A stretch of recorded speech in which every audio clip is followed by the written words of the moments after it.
أعوذ بالله السميع العليم من الشيطان الرجيم من همزه ونفخه ونفثه كتب عليكم القتال وهو كره لكم وعسى أن تكرهوا شيئا وهو خير لكم وعسى أن تحبوا شيئا وهو شر لكم واللہ یعلم وانتم لا تعلمون۔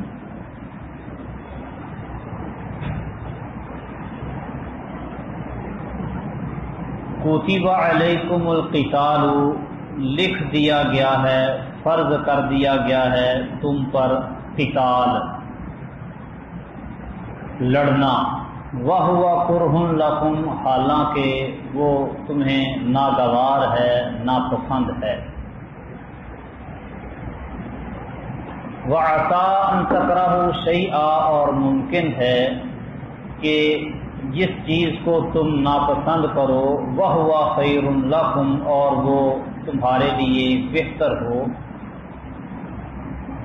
وَعَسَىٰ، اور ممکن ہے، ہو سکتا ہے، أَن تُحِبُّوا شَيْئًا، کہ تم کسی چیز کو پسند کرو، وَهُوَ شَرٌ لَكُمْ، جبکہ وہ تمہارے لیے بری ہو۔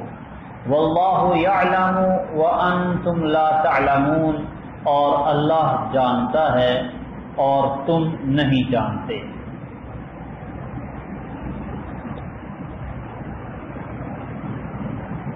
پہلے اللہ سبحانہ و تعالی نے مال خرچ کرنے کی ترغیب دی، مال خرچ کرنے کا کہا۔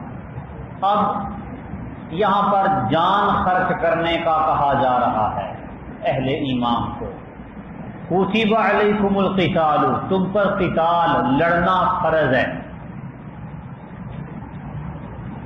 یہ کتبہ وہی ہے جو اس سے پہلے صیام اور قصاص کے لیے آیا ہے۔ کتب علیکم الصیام، تم پر روزہ فرض ہے۔ کتب علیکم القصاص، تم پر قصاص فرض ہے۔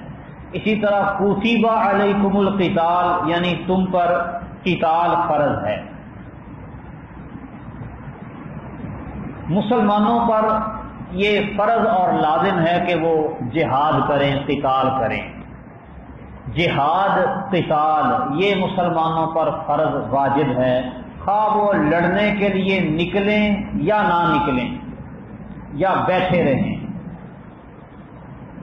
جو بیٹھے رہتے ہیں پیچھے میدان میں نہیں اترتے، ان پر واجب ہے کہ جب ان سے مدد طلب کی جائے تو وہ مدد کے لیے میدان میں پہنچیں، یا ان سے مالی معاونت طلب کی جائے تو وہ جہاد و قتال کے لیے مالی معاونت کریں۔ نبی کریم صلی اللہ علیہ وسلم کا فرمان ہے کہ جو بندہ نہ تو جہاد کرتا ہے نہ ہی جہاد کا اپنے دل میں ارادہ کرتا ہے، مات علی شعبۃ من النفاق، اس کی موت نفاق کے ایک شعبے پر ہوتی ہے۔ یعنی جہاد و قتال نہ کرنا، نہ ہی اس کی خواہش و آرزو رکھنا، اس کے بارے میں رغبت رکھنا، ارادہ بھی نہ کرنا، یہ نفاق کی علامت ہے۔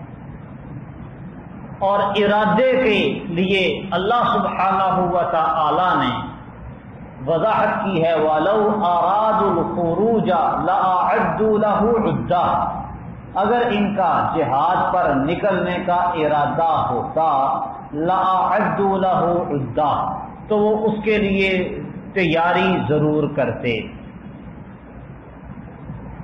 تو جہاد کی تیاری یہ لازم اور ضروری ہے۔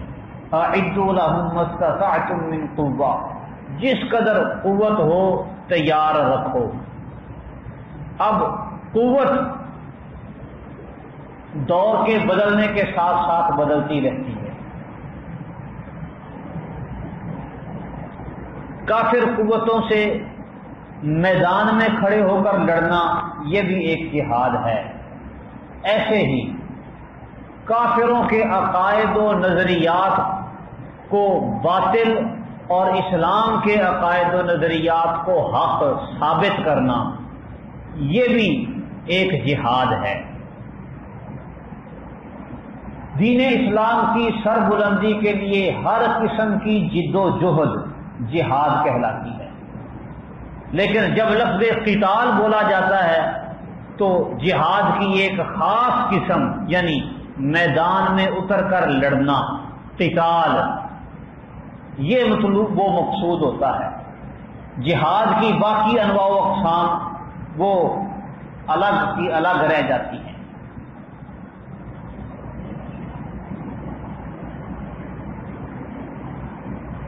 تین مواقع ایسے ہیں کہ جن موقعوں پر ہر مسلمان پر جہاد فرض ہو جاتا ہے۔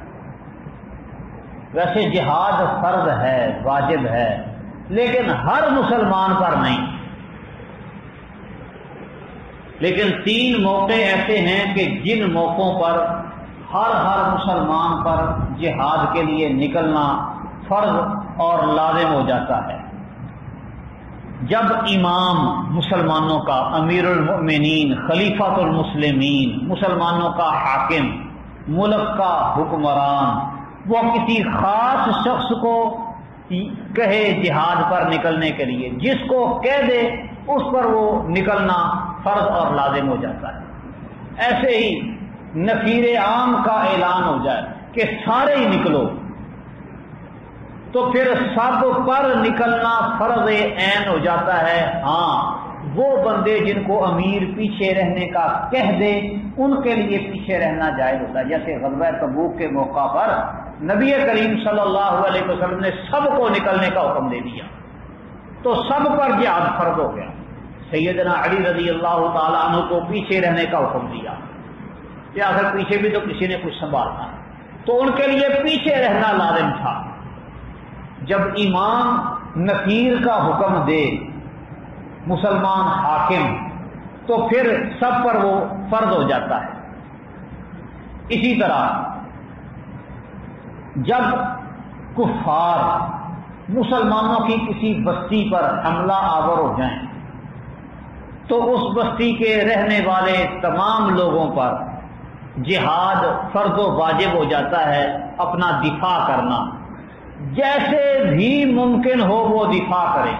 ہاں، اگر مسلمانوں کی اتنی قوت و طاقت موجود ہو جو ان حملہ آور لوگوں کو روک سکتی ہے تو وہ باقی جو ہیں وہ پیچھے بیٹھے رہیں، ریزرو رکھیں اپنی قوت کو، ضرورت پڑنے پر پھر وہ نکلیں۔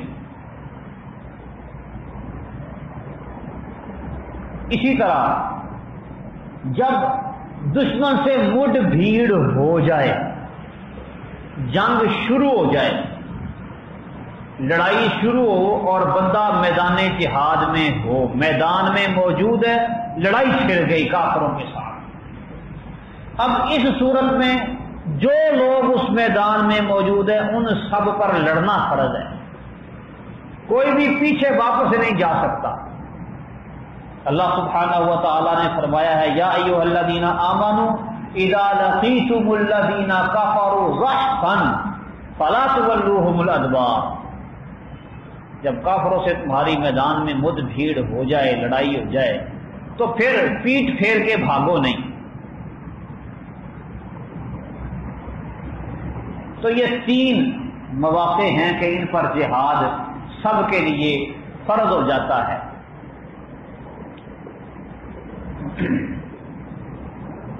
اس کے علاوہ تمام تر لوگوں پر فرض نہیں ہوتا۔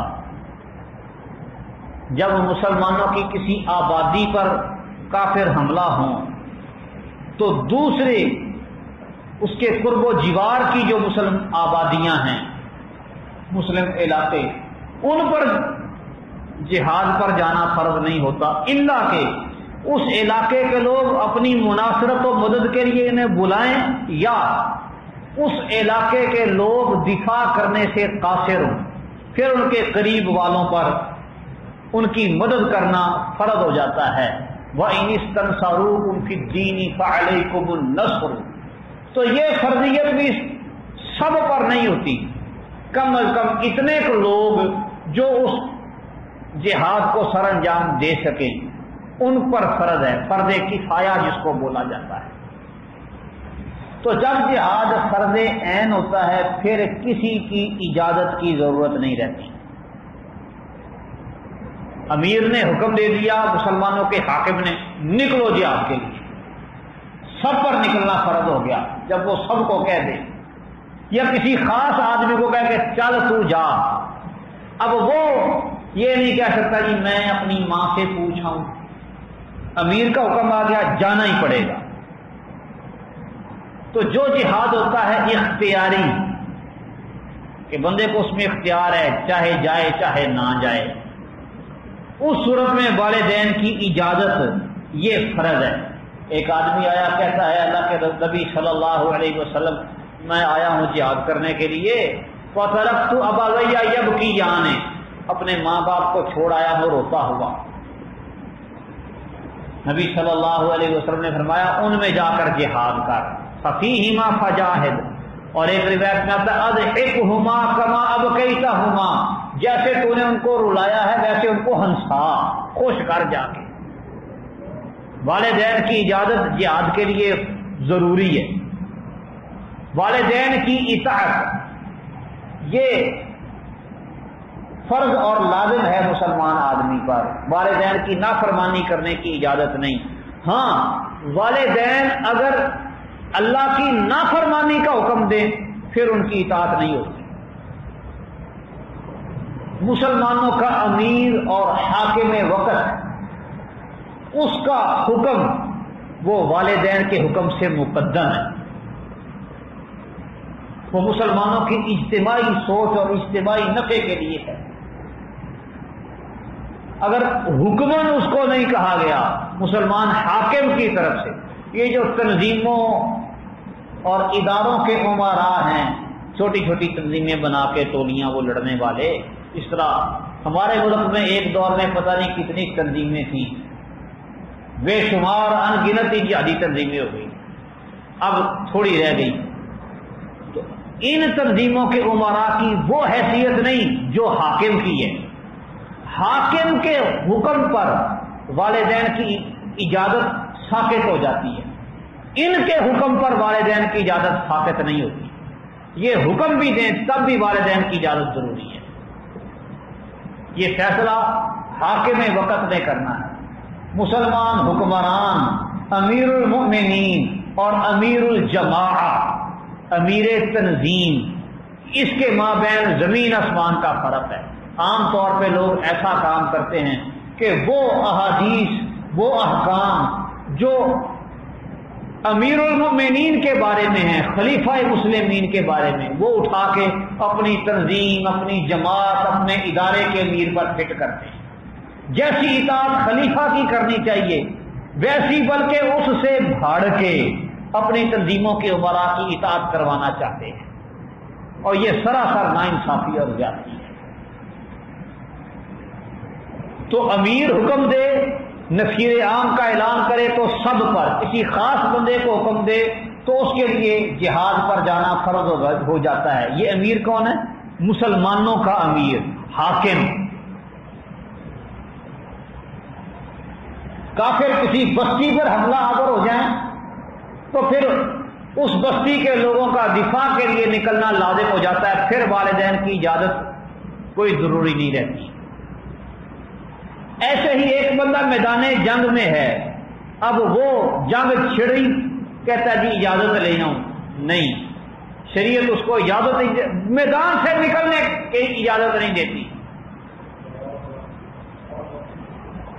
وہ وہیں کھڑا ہو کے لڑے اور قتال کرے۔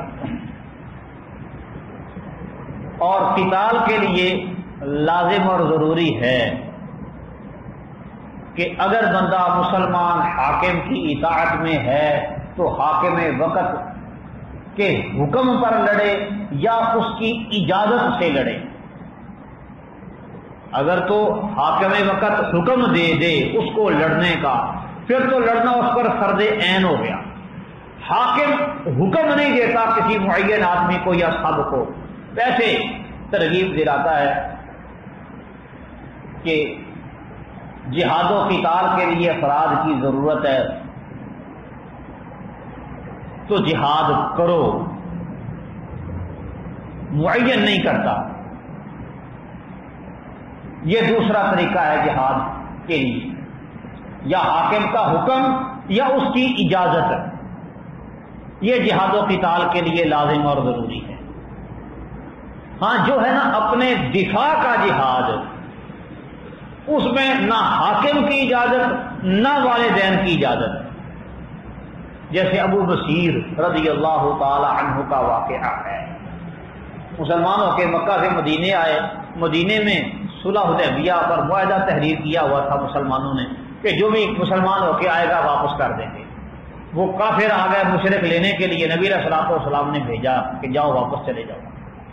انہوں نے وہ جو لینے آئے تھے ان میں سے ایک بندے کو قتل کر دیا، دوسرا بھاگ کے نبی صلی اللہ علیہ وسلم کے پاس آ گیا۔ وہ لے جاتے تو پتہ نہیں کیا کرتے، اپنے دفاع کے لیے انہوں نے لڑائی کر دی۔ پھر یہ نبی صلی اللہ علیہ وسلم کے پاس واپس آ گئے۔ وہ جو لینے کے لیے آیا تھا ایک تو مارا گیا، دوسرا ڈرا ڈرا وہ بھی نبی صلی اللہ علیہ وسلم کے پاس پہنچا، کہتا مجھے بچا لو کہیں میری بھی شامت نہ آ جائے۔ نبی صلی اللہ علیہ وسلم نے فرمایا ویل امہ مسعر حرب لو کان له رجال، اگر اس کے ساتھ بندے جمع ہو گئے تو یہ جنگ بھڑکا دے گا۔ انہوں نے اندازہ کر لیا کہ چونکہ مسلمان معاہدہ کر چکے ہیں اور معاہدے کے پابند ہیں، مدینے میں رہا تو پھر مجھے بھیج دیں گے۔ وہ وہاں سے نکلے اور مدینے سے باہر انہوں نے پڑاؤ ڈالا، کافروں کے قافلے لوٹنے لگے اور اپنے تئیں جہاد کرتے رہے۔ پھر بالآخر انہوں نے یہ شیکی ختم کر دی کہ ٹھیک ہے جو تمہارے پاس آتا رکھو اپنے پاس، یہ آ گئے۔ تو یہ اپنی جان کا دفاع کرنے کے لیے جہاد تھا ابو بصیر رضی اللہ تعالیٰ عنہ۔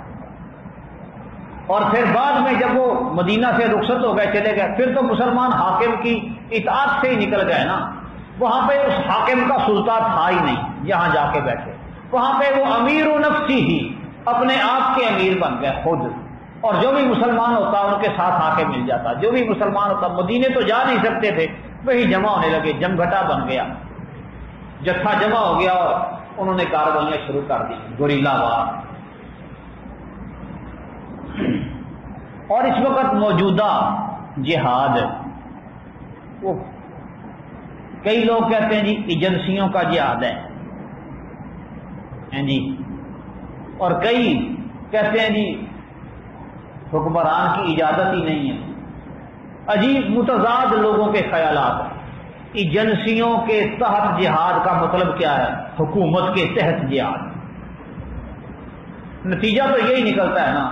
تو جو حکومت کے تحت جہاد ہو وہ ٹھیک ہوتا ہے۔ ہاں حکومت کے بغیر مسلمان حاکم کی ماتحتی میں رہتے ہوئے اس کے بغیر جو جہاد کیا جائے وہ جہاد نہیں ہوتا، وہ فساد ہوتا ہے۔ وہ اپنے آپ کو بڑے عقل مند سمجھتے اور پتہ ان کو دنیا کا ہوتا نہیں ہے۔ تو بہرحال مسلمان حاکم کے حکم پر یا مسلمان حاکم کی اجازت سے جو جہاد و قتال کیا جائے وہی ٹھیک اور درست ہے۔ اور بحمد اللہ تعالی و توفیقی ہی اس وقت پاکستان دنیا میں وہ واحد ملک ہے کہ جہاں پر بھی پوری دنیا میں صحیح جہاد ہو رہا ہے اس کی پشتے بانی آپ کا ملک کر رہا ہے۔ باقی یہ شرارتی لوگوں کا جو قتال ہے جس کو یہ جہاد فی سبیل اللہ کہتے ہیں، وہ جہاد فی سبیل اللہ نہیں بلکہ فساد ہے، وہ اپنے طور پہ لوگ کرتے ہیں۔ اعلاء کلمۃ اللہ کے لیے صحیح معنوں میں جہاں پر بھی جنگ ہے یہ آپ کا ملک اس میں شریک ہے۔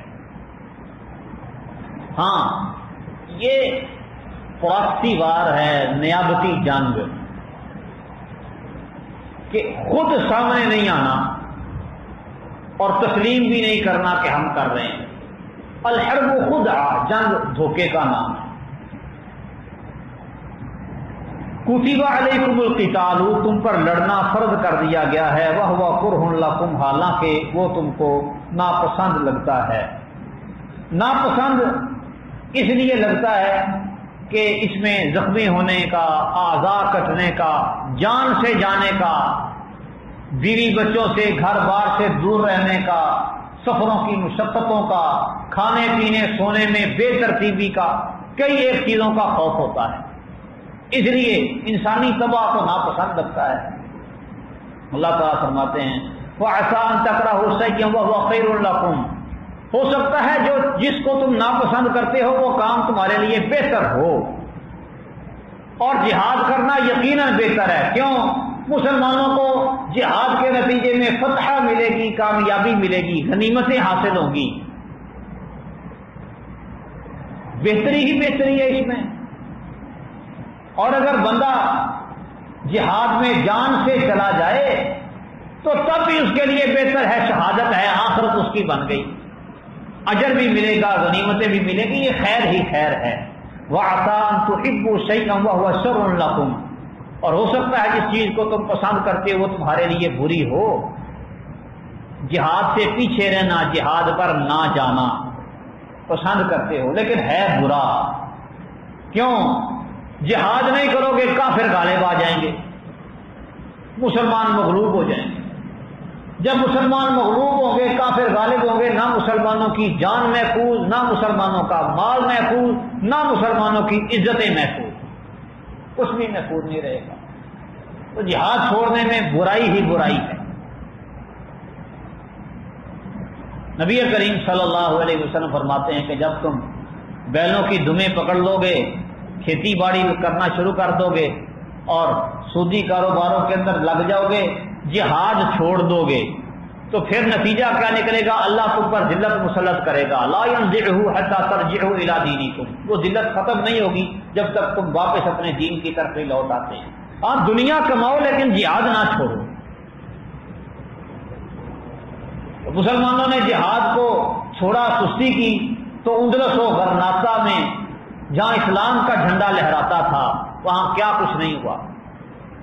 مسلمانوں کو وہاں سے بالکل ختم کر دیا، نام و نشان تک مٹا دیا گیا۔ نہ مسلمانوں کی جانیں محفوظ رہیں، نہ عزتیں محفوظ رہیں، نہ مال، کچھ بھی نہیں۔